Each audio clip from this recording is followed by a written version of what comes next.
기도하는 그 모습과 또 기도하는 내용은 시간이 지나고 세월이 지나도 항상 하나님을 사랑하는 자를 통해서 지속되어지는 것을 지난주에 나누었습니다. 이 기도하는 가운데 하나님이 주시는 은혜가 오늘 본문에서는 더 강하게 드러나고 있습니다. 기도하는 자에게 주시는 하나님의 은혜가 무엇일까? 몇 가지로 생각해 보기를 원하는데요. 처음으로 다가오는 은혜는 하나님이 우리의 기도를 반드시 들으시는 분이라는 것을 확인하게 됩니다. 다니엘이 이 하나님이 우리의 기도를 즉각 응답하시는 일에 놀랐습니다. 하나님은 우리의 기도의 부르짖음에 즉시로 반응하고 계시다는 것입니다. 얼마나 빨리 반응하는가? 21절에 보니까 가브리엘 천사가 빨리 날아왔다라고 하는 이 빨리, 그만큼 하나님이 급하게 즉시로 응답하시는 그 뉘앙스를 우리에게 가르쳐 주고요. 그러면서 가브리엘이 이렇게 하죠. 다니엘이 기도를 시작할 즈음에 명령이 내려졌다라고 이야기합니다. 기도할 때에 기도가 끝날 때까지 무슨 기도하는가 기다리시는 게 아니라 기도할 때에 즉시로 가브리엘 천사가 날라 그 하나님께서 우리의 기도에 응답하시기 위해서 행동 계시를 시작하신다라고 말씀하고 계십니다. 기도 응답이 우리의 기대 이상으로 오래 걸릴 수 있죠. 실은 그게 대부분 우리가 기도하면서 응답을 기다리는 자들의 경험이라고 저는 생각합니다. 저만 생각해도 그래요. 내가 기도하는 것에 대해서 응답이 내 기대보다는 늦는 것 같아요. 그럼에도 불구하고 여기서 오늘 여러분이 꼭 기억해야 될 것이 무엇이냐면 응답이 늦게 온다 할지라도 하나님은 여러분이 기도하는 그 순간에 즉시로 행동 계시를 하고 계시다는 사실이에요. 듣고 계시고 움직이고 계시다는 사실이에요. 이사야 선지자가 이런 말씀을 했어요.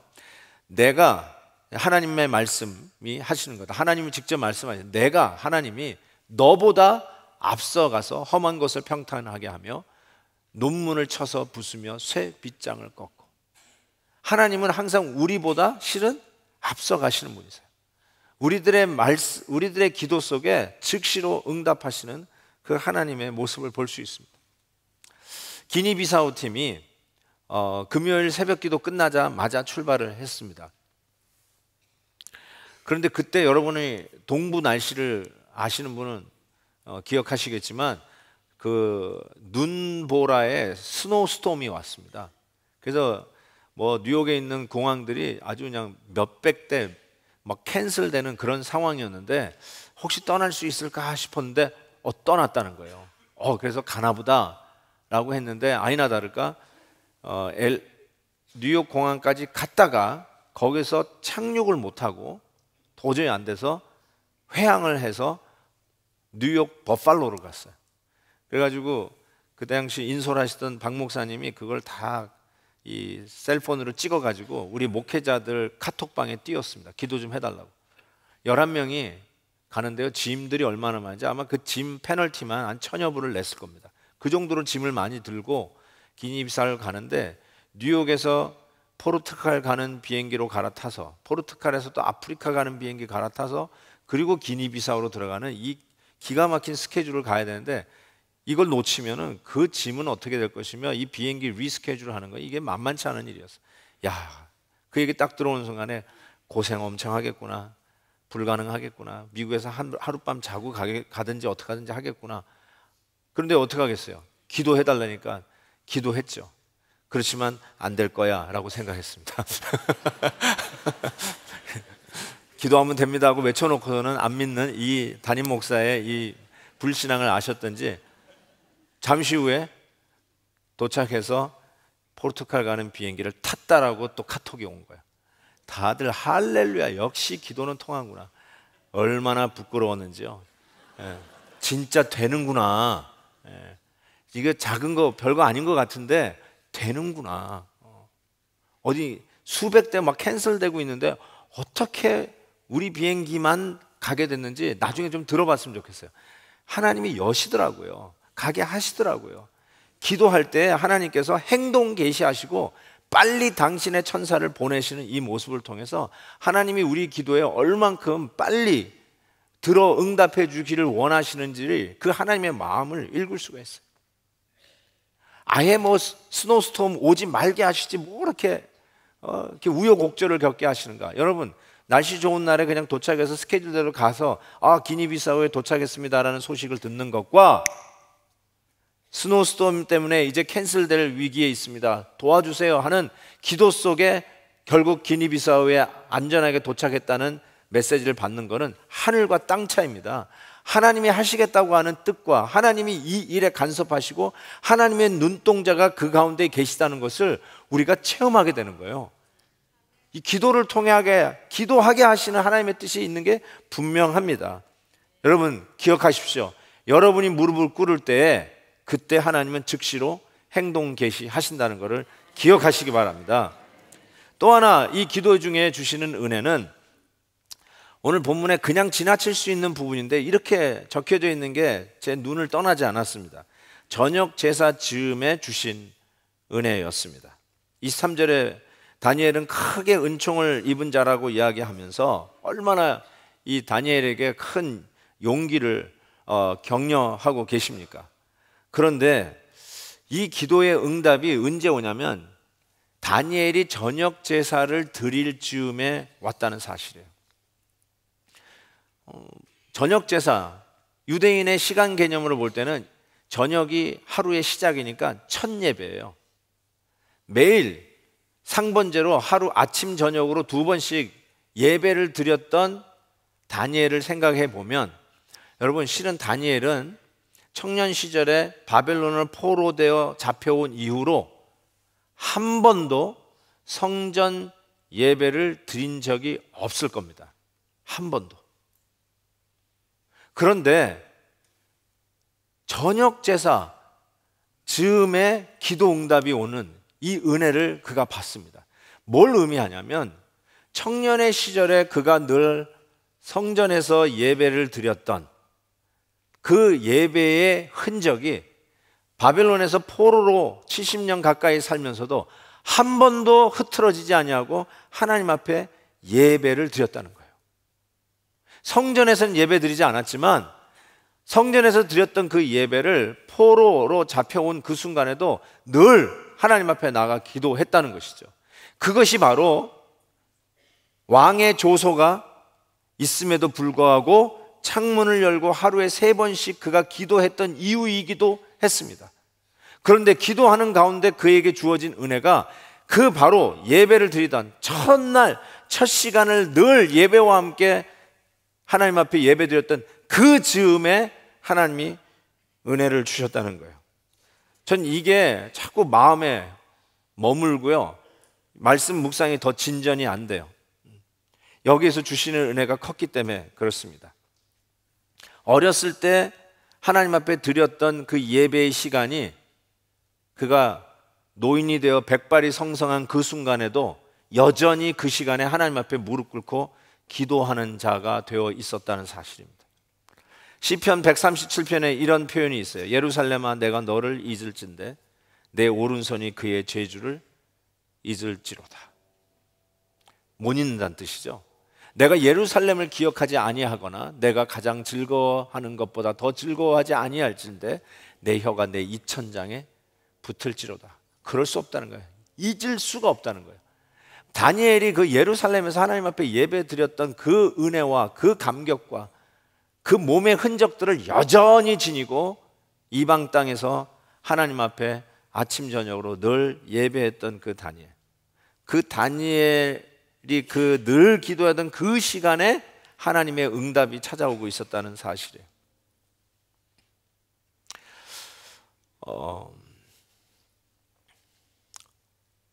제가 왜 자꾸 여기에 마음이 이렇게 머무르냐면요, 자꾸 저에게 신앙을 가르쳐 주신 부모님 생각 때문에 그렇습니다. 저희 아버님은 장로님이셨어요.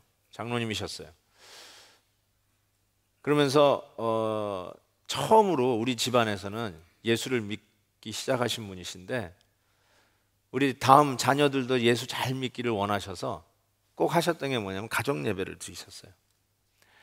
근데 제가 그 가정 예배를 너무너무 싫어했어요. 그냥 지루했어요.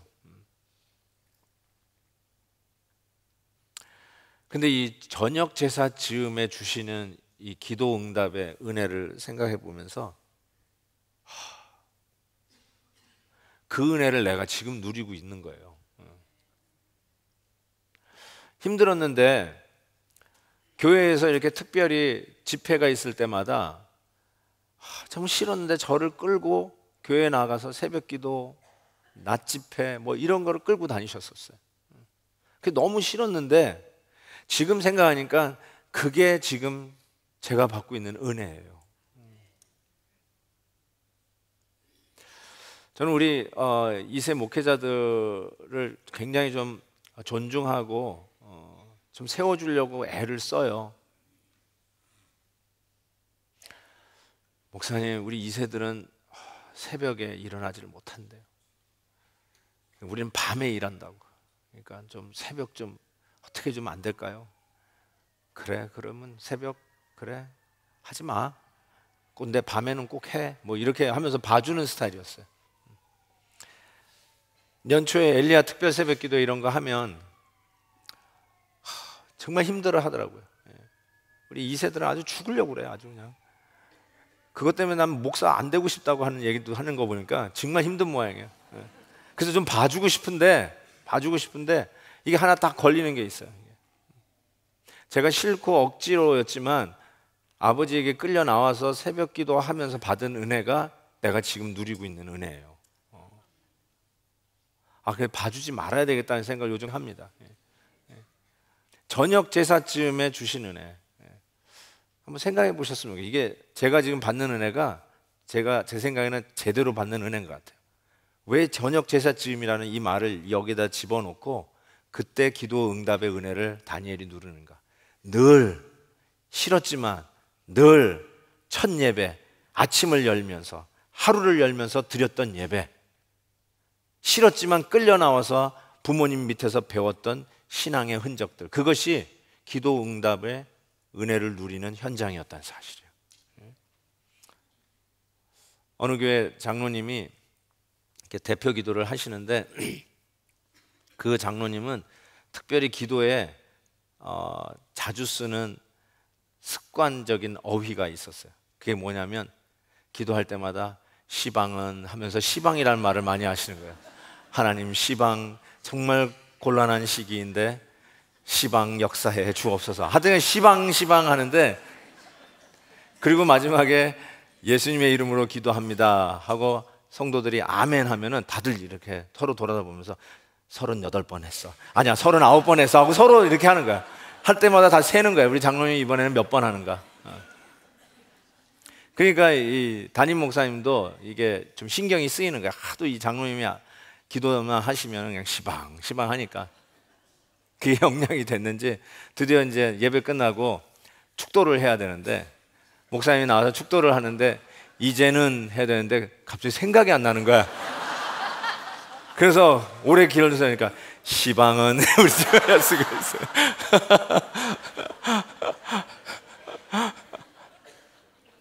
이게요 남는 거예요. 우리가요 다 들으면서 배우고요 보면서 다 배우는 거예요. 우리 여기서 태어난 2세들이 전라도 사투리 하는 거 보면 되게 웃겨 죽겠어요. 한국말로 그런 거잖아요. 영어도 그렇게 해요. Don't worry about it. 걱정하지 말란게. 그거야 완전히. 영어도 우리 애들이 여기서 태어나 Don't worry about it. 너무 웃겨요. 너무 웃겨. 남는 게 있어요. 그래서 여러분 제가 부탁을 드리는데요. 교회적으로 이렇게 집회를 하고 부흥회를 하고 또 이번 이제 다가오는 이제 고난 주간에도 특별 집회를 하고 연초에는 엘리야 특별 새벽기도를 할 때요. 애들이 힘들다고 그럴 거예요. 당연하죠. 힘들죠. 그때 끌고 나오세요. 아이들이 그 한 주, 두 주 완전 어텐던스에서 이렇게 스웨셔츠 하나 얻는 그 기분으로 막 나온다 할지라도 그것이 다니엘이 누릴 저녁 제사 지음에 받는 은혜를 받는 비결이라고 저는 생각해요. 끌고 나오십시오.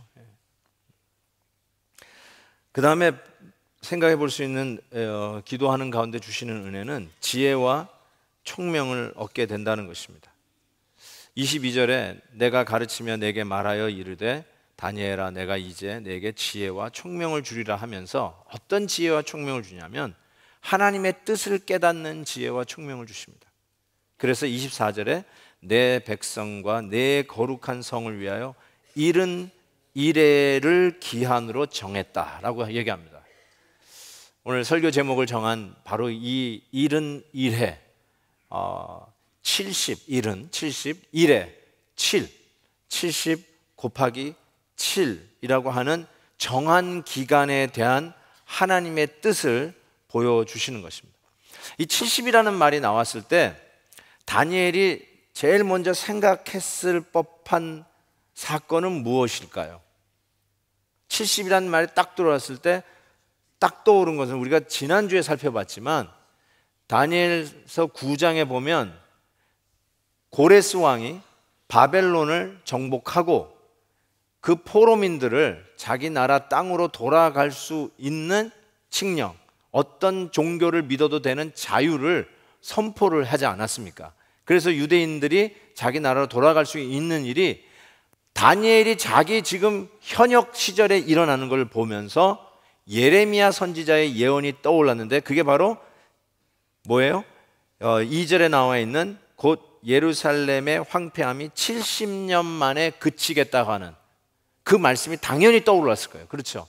70년 만에 바벨론 포로 생활이 끝나는구나, 예언했던 말씀대로 되는구나 라고 했는데 그 다음에 하나님의 뜻을 깨닫는데 정한 기간이 70 곱하기 7이라는 정한 기간에 대해서 하나님이 말씀하시니까 당연히 떠오를 수밖에 없죠. 그러니까 어떤 한 텀을 얘기하는 것 같아요. 70, 그것이 7개가 있는 거죠. 70, 7개가 있는 기간에 정한 기간을 얘기하는데 자세히 보시면 이 70 기간 동안에 이 맥시멈 터민을 얘기하죠.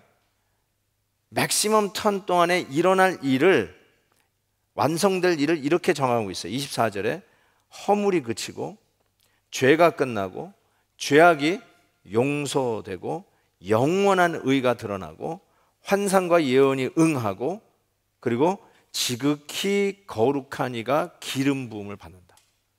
지극히 거룩한 이가 기름 부음을 받는 것이 하나님이 정한 이 70 곱하기 7, 71회의 정한 기간 동안에 완성될 일이라고 종합해서 설명을 한 후에 자세히 보시면 아시겠지만 71회를 3등분으로 설명하기 시작합니다.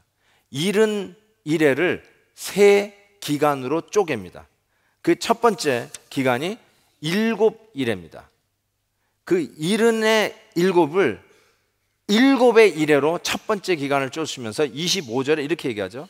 예루살렘을 중건하라는 영이 날 때부터 기름 부음을 받은 자 곧 왕이 일어나기까지 7일에, 아까 얘기했죠, 7일에 첫 번째 단락이고 두 번째 단락 62일에가 지날 것이라고 이야기합니다. 그러면서 그 후반절에 읽으시면 아시겠지만 그 첫 번째 7일에 동안에 무슨 일이 일어나냐면 그 곤란한 동안에 성이 중건되어 광장과 거리가 세워질 것이라고 25절에 말씀하고 있습니다.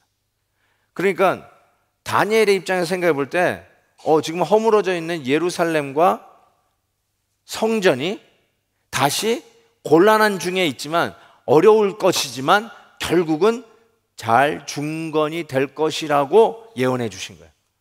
그것이 첫 번째 단락 7일에 동안에 일어날 일이라고 이야기를 하고 있습니다. 그 다음에 두 번째 단락이 62일에, 기간으로 얘기하면 제일 큰 기간인데 이 기간 동안에 어떤 일이 일어나냐면 기름 부음을 받은 자, 즉 메시아 예수 그리스도가 오실 때까지 그 기간을 62 곱하기 7, 62일에라고 설명을 하고 있습니다. 그러니까 고레스 왕이 돌아가라, 갈 수 있다라고 칙령을 내린 순간부터 기름 부음을 받은 자, 메시아라고 저는 믿습니다. 예수 그리스도라고 생각합니다. 예수 그리스도가 오시는 그 시기까지가 62일에 62 곱하기 7이라고 하는 이 기간이 사용되어진다라고 얘기합니다. 여기서 기름 부음 받은 자를 다른 분으로 생각하는 분, 그 해석하는 분도 종종 보여요. 그런데 제가 왜 이거를 예수 그리스도라고 보냐면 아까 24절에서도 이 71회 동안에 일어날 일 중에 완성될 일 중에 하나가 지극히 거룩한 이가 기름 부음을 받는다라고 하는 표현이 나오는데, 이 지극히 거룩하다라는 말은 영어로 the most holy, 더 지극히 거룩하다, the most holy. 근데 the most holy라는 지극히 거룩하다는 표현이 어디서 제일 쓰이냐면 성소를 하나님께서 이스라엘 백성들에게 주시면서 성소가 있고 그 다음에 성소 안으로 들어가면 뭐가 있죠? 지성소가 있습니다. 그 지성소를 the most holy place, holy of holy라고 부르잖아요. the most holy, 가장 지극히 거룩한 곳. 그때 쓰는 단어예요, 이게. 그 가장 지극히 거룩한 지성소와 같은 그 곳에 기름 부음을 받은 자라고 하는 이 표현을 썼는데, 이 표현을 요한 사도가 요한복음에서 그대로 가지고 옵니다. 요한복음에 보면 말씀이 육신이 되어 우리 가운데 거하심에 라고 한국말 성경으로 번역된 이것을 영어로 보면 The word became flesh and made his dwelling. 이 dwelling이라는 이 표현이 굉장히 중요한데요, 제가 가로 열고 성소라고 썼는데 원어에는 tabernacle, 성소 이렇게 돼 있어요. 예수님이 지극히 거룩한 지성소와 같으신 그 예수님이 우리에게 오셔서 우리 가운데 당신이 지성소가 되셨다, 그 뜻이에요. 당신이 가장 거룩하고 지극히 거룩한 그 분이 되셨는데, 그분이 기름 부음을 받아, 메시아라는 말이 기름 부음을 받았다는 거거든요.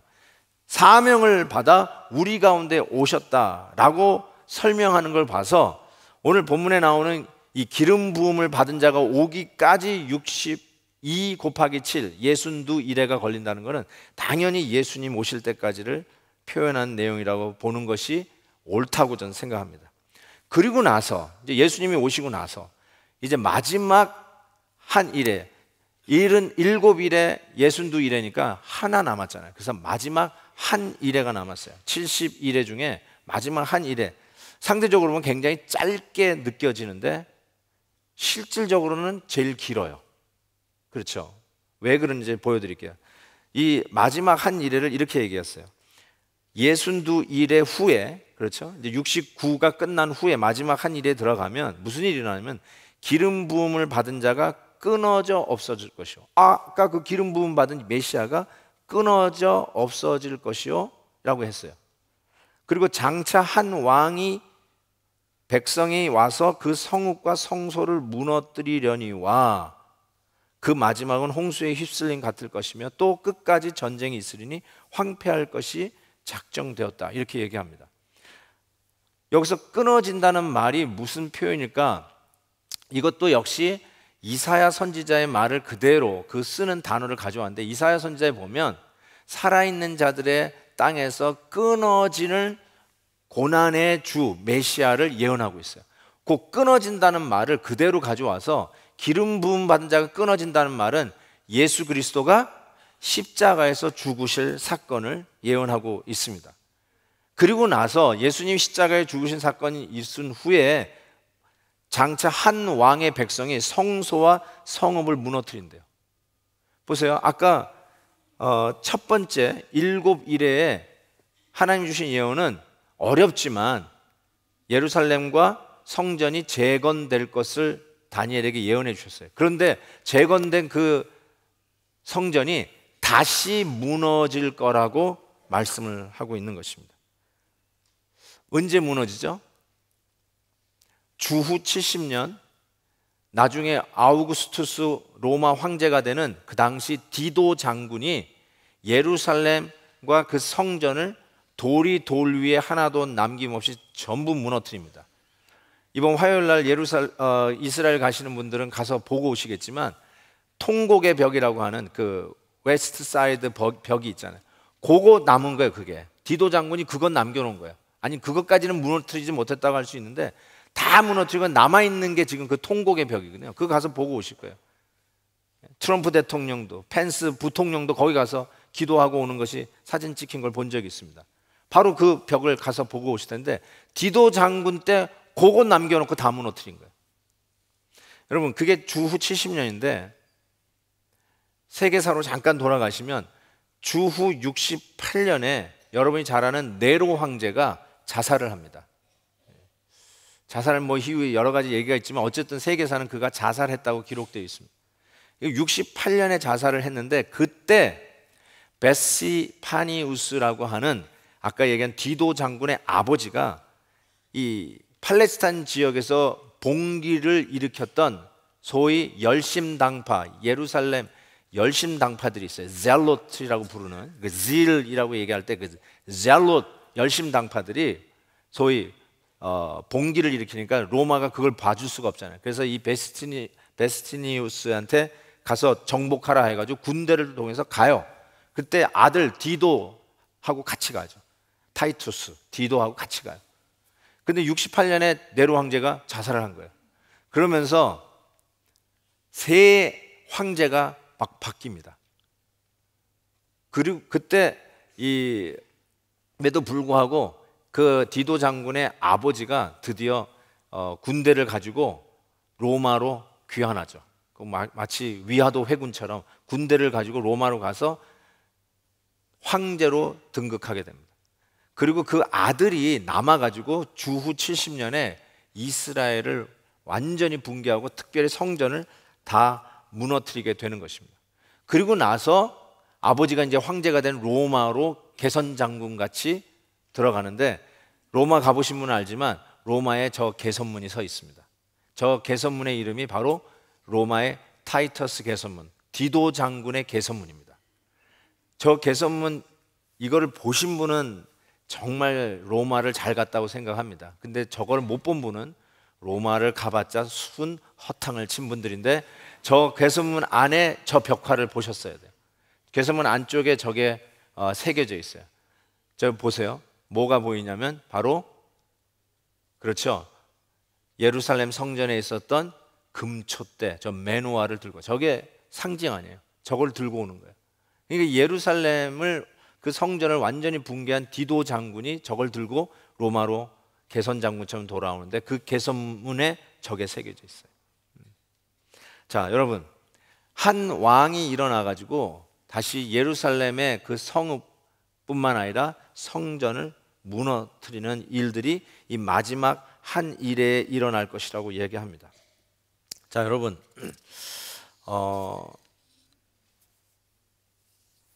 27절에 보면 이 마지막 한 일에 일어날 일을 또 이렇게 적고 있어요. 여기 이제 그가 나오는데 이게 중요합니다. 그가가 도대체 누구냐는 거예요. 여러분 생각하면서 한번 읽어보세요. 그가 장차 많은 사람들과 더불어 한 일해 동안에 마지막 한 일이죠. 언약을 굳게 맺고 이 그가가 누군지 또 생각해 보세요. 그 일해의 절반에 중간에 in the middle of 그 seven 제사와 예물을 금지할 것이며 이렇게 썼어요. 그리고 뒤에 포악하고 가증한 것이 날개를 의지하여 설 것이며 또 미리 정한 종말까지 진노가 황폐하게 하는 자에게 쏟아지리라 하였느니라. 저의 이해는 이 전반부는 예수 그리스도, 저 그가 예수 그리스도라고 저는 봅니다. 후반부는 이 마지막 때에 이 하나님의 나라를 멸망시키려고 애쓰는 악의 잔인한 세력들을 그려내고 있습니다. 제가 왜 이렇게 표현하냐면 저 그가가 한국 분들에게는 이 번역이 이야기했듯이 금지라는 말 썼어요. 예물을 금지. 근데 영어로 보면 뉘앙스가 좀 다릅니다. He will put an end. NIV나 그렇고 ESV 성경도 end라는 말 썼어요. 끝냈다는 거예요. 금지라는 말보다는 완성, 온전케 확실하게 끝냈다는 뜻이에요. 그래서 저는 이 번역이 더 원어에 가깝다고 생각해요. 왜냐하면 이 마지막 때에 예수님께서 당신의 백성들과 언약을 공고히 하고 너는 나의 백성이고 나는 너의 하나님이라고 하는 이 그리스도 안에서 하나 되는 걸 공고히 하는 이 마지막 때에 결국 무엇을 하시냐면 당신이 산자의 땅에서 끊어지듯이 십자가에서 끊어지는 그 일을 통해서 여태까지 매년 드리던 그 속죄일의 제사나 매일 하나님 앞에 가지고 들어가는 그런 제사를 통해서 가리키고 상징했던 그 궁극적인 제물, 본인이 유월절 어린 양이 되어 십자가에서 제물되어 드림으로 인해서 모든 제사와 예물이 상징하는 것을 완성시켰어요. 끝내셨다는 거예요. 컴플리트 시켰다는 것이죠. 그래서 저와 여러분에게 이 구원이 가능하게 성전에 휘하기 위해서 아래로 갈라듯이 길을 여신 분이 바로 우리 주 예수 그리스도라는 것이죠. 이 마지막 한 일의 동안에 하나님이 이 일을 하시고 이 복음의 역사는 지금도 진행되고 있습니다. 환경은 포악하고 가증한 것들로 가득한 이 마지막 때지만 여전히 마지막 이 이른 이래라고 주신 이 기간 동안에 죄의 용서와 회복과 그리고 하나님의 놀라운 의가 서는 일들을 완성해낼 거라고 하는 그 일이 마지막 한 일회 동안에 완성될 것이라고 이야기하고 있습니다. 여러분, 예수님께서 이런 말씀하셨어요. 성전 헤롯 대제가 그 세웠던 그 성전을 보면서 야 이거 헐어 내가 사흘 동안에 일으키리라. 아니 헤롯 대제가 수십 년 동안 세워도 완성되지 못한 헤롯 대 이 성전을 어떻게 지가 헐고 3일 만에 지어? 사람들은 오해했어요. 그러나 그것이 자기의 몸을 가리켜 한 말씀이라고 얘기해요. 그렇죠? 자기의 육체를 가리켜서 한 말씀이에요. 당신이 십자가에서 달려 돌아가심으로 부활하시면서 일으킬 눈에 보이지 않는 성전이죠. 그 얘기를 하고 있는 것이죠. 여러분, 다니엘은 이 포로들이요, 이 바벨론에 왔던 유대인들이 1차, 2차, 3차 해서 돌아갑니다. 처음에 돌아가는 게 이제 수룹바벨, 그 다음에 두 번째로 돌아가는 게 에스라, 세 번째로 돌아가는 게 느헤미야. 그래가지고 이 바벨론에 있는 유대인들이 3차에 걸쳐서 전부 다 자기 나라로 돌아가기 시작하는데 뭐 극히 적은 수가 돌아가죠. 웬만한 사람은 다 남아 있었어요. 근데 다니엘은 돌아갔을까 안 돌아갔을까요? 다니엘은 돌아갔을까 안 돌아갔어요? 여태까지 보는 거 봐서는 돌아갔을 법한데 다니엘은 안 돌아갔습니다. 왜 안 돌아갔을까요? 다니엘이야말로 생각해 보세요. 예루살렘을 향해서 70년 동안 창문을 한 번도 하루도 빼지 않고 하루에 3번씩 열고 기도했어요. 그 일 때문에 죽을 뻔했어요. 아침과 저녁으로 상번제를 하나님 앞에 예배 드리는데 그 첫날을 여는, 하루를 여는 그 저녁 제사쯤에 늘 기도의 응답과 하나님의 임재를 체험했던 자예요. 그 성전의 예배가 얼마나 그리웠을까. 하나님께 이 늦지막해 우리를 자유를 주셔서 내가 그 성전 지어지는 걸 보고 눈을 감게 하려나 보다 생각하고 얼마든지 돌아갈 수 있었을 거 아니에요. 자기가 고위 관직이 되어서 봉급이 많은 이 직장을 버리고 가는 게 뭐해서 그냥 있었다고요? 아니요. 가장 가고 싶었던 자, 하나님의 성전이 다시 세워지고 옛날의 그 위용을 다시 찾는 모습을 다니엘이 얼마나 보고 싶었을까. 그런데 다니엘은 안 돌아갔어요. 왜 안 돌아갔을까? 많은 분들이 조심스럽게 그 일을 이야기하지만 저는 생각하기에 바로 이 이른 이래의 비전 때문에 안 돌아갔다고 생각해요. 이른 이래의 비전이 뭐예요? 하나님이 이 이른 이래의 비전을 통해서 다니엘이 정말 보기를 원했던 것이 뭐였을까요? 너 그 다시 세워지는 거 보고 싶지? 돌아가. 그렇지만 여러분, 이른 이래의 비전에 그 다시 세워지는 성전이 무너질 걸 얘기하잖아요. 그거 다시 무너진다. 다시 무너질 걸 얘기하고 있잖아요. 뭘 정말 보기를 원하셨을까요? 사람의 손으로 지은 성전이 아닌 예수 그리스도께서 내가 사흘 만에 다시 세우리라, 산자의 땅에서 끊어지며 십자가를 지셨던 그 예수 그리스도가 다시 세우실 그 영원한 하나님의 나라의 건설을 보기를 원하셨죠. 사람이 만든 건축물 보려고 다니엘에게 이 비전을 주신 게 아니라 이 세상은 로마도 무너질 것이고 지금 로마를 바벨론도 무너질 것이고 페르시아도 무너질 것이고 로마도 무너질 것이지만 하나님의 나라는 영원할 것이라는 것, 그거 보라는 것이죠. 전 그래서 다니엘이 이것 때문에 구태여 이스라엘 다시 예루살렘으로 가지 않았다라고 생각합니다. 무너질 거예요. 진짜 우리가 봐야 될 게 하나님의 나라요, 이 복음으로 세워질 보이지 않는 하나님의 교회, 하나님의 나라를 오늘도 땅끝까지 이르러 확장시키는 이 사명 속에 세워진 하나님의 영원한 나라, 교회, 이 교회를 보기를 원하셨던 것이죠. 여러분, 우리가 예수 믿는 게 나 하나 일신이 안녕하고 나 하나 건강하고 우리 가족 잘 되는 어떤 이런 기복적인 차원에서 예수 믿는 게 아니라는 거죠.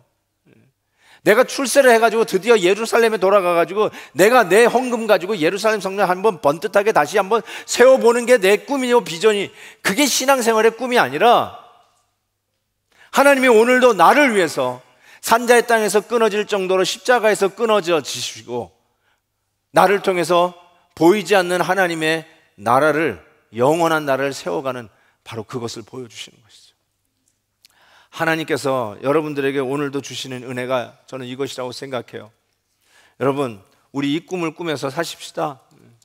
예수 믿으면서 야, 우리 사업 잘 되면 좋겠다, 예수 믿으면서 그냥 몸이나 건강했으면 좋겠다, 이런 자기 기복적인 신앙이 우리의 전부가 아니라 오늘도 이 말씀을 통해서 우리에게 보여주신 하나님의 비전, 진정 하나님의 나라가 확장되고 영원히 멸망하지 않을 하나님의 나라가 우뚝 주님의 몸된 교회를 통해 서기를 원하나이다. 그 일에 헌신하고 그 일에 달려가는 저와 여러분이 되시기를 주의 이름으로 축복합니다. 우리 이 찬송 우리 같이 한번 불렀으면 좋겠어요. 예수 하나님의 공의 주 독생자 그의 나라 임하시네. 특별히 이 후렴 부분에 주의 나라 영원하며 그의 영광 무궁하리, 왕의 위엄과 능력이 이제 임하였으니 주의 주권과 통치와 나라 힘과 권세 임하네. 다니엘이 정말 보기를 원했던 게 이거였다는 것이죠. 하나님이 다니엘을 통해서 이거 보라는 것이죠. 그냥 우리 주이시 유태인들이 회복되는 거 보라는 게 아니라 이거 보라는 거죠. 예. 성전 다시 지어봤자 또 무너질 거라고 보여주시잖아요. 제3성전도 다시 세우자고요? 제3성전 다시 세우자고요? 컴온. 무너지잖아요. 뭘 보여주는 거예요? 보이지 않는 하나님의 나라를 다니엘이 보라는 거예요. 그래서 다니엘 안 돌아간 것 같아요. 제 생각은 그래요. 다니엘 그래서 안 돌아갈 이유가 없었어요. 하나님의 나라가 영원히 쓰는 것을 보는데, 우리가 한국인이냐 미국인이냐 뭐 일본인이냐 중국인이냐 그게 중요한 게 아니라 하나님 나라의 백성 아니에요. 하나님 나라가 온전히 서는 것, 그게 우리의 꿈과 비전이라는 거예요. 그 일을 위해서 오늘도 여러분 한 분 한 분에게 하나님이 역사하고 계시고, 여러분의 기도하는 무릎에 우리 하나님이 간섭하시고, 여러분이 기도할 때 특별히 하나님 나라를 위한 기도에 먼저 그의 나라와 그의 의를 구하는 그 기도에 우리 하나님께서 즉시 행동 개시하시고 빨리 달려오셔서 응답하시는 그 하나님의 모습을 볼 것을 믿습니다. 자, 이 믿음 가지고 한번 이 찬양 같이 하십시다. 예수 하나님의 공의.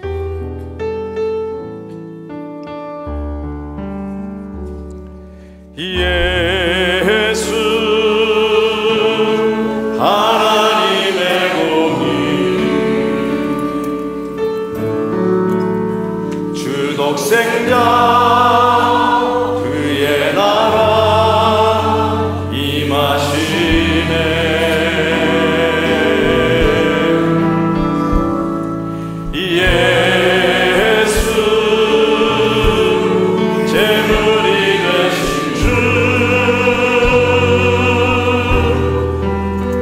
영광 중에